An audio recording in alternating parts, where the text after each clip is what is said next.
to its Greco-Roman past.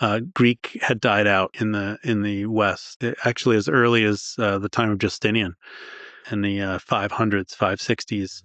They needed, if you wanted to travel between the eastern and western parts of the empire, you needed, guidebooks with helpful Latin or Greek phrases. So Latin had died out in the east and Greek had died out in the west by the 14th century. So you needed Byzantine teachers to be able to read Plato and Aristotle. The book also emphasizes, and as we've mentioned, a kind of great man view of history. So celebrating people like Constantine and Justinian. Or Justinian, who would be your number one top emperor in the history of the East Roman Empire, Byzantine Empire? That's a good question.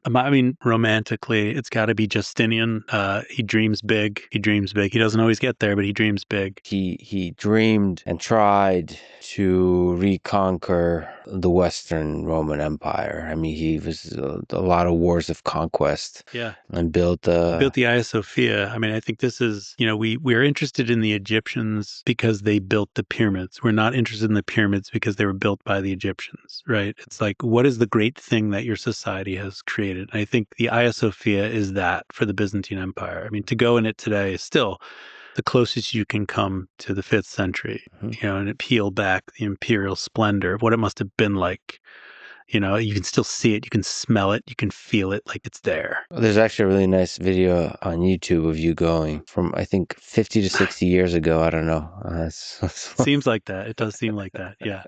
We actually were kicked out. My brother and I went. What would you do? Well, as you know, they're very strict as to guides. They want to promote the local economy, so you have to have a local guide. You can't go in there and look like you're being a tour guide without a license. 15 different organizations. So we went there early, the hour it opened, and we had the entire cathedral to ourselves. And so we went around, and my brother's holding this camera, and I'm, goofily pointing things out. And one of the guards noticed us, and we had to remove ourselves from the building. And so one of the things, I mean, Justinian was a critical person in this too. He overhauled the Roman law, the legal system, the law. First of all, the Roman Empire in general, the East Roman Empire propagated it.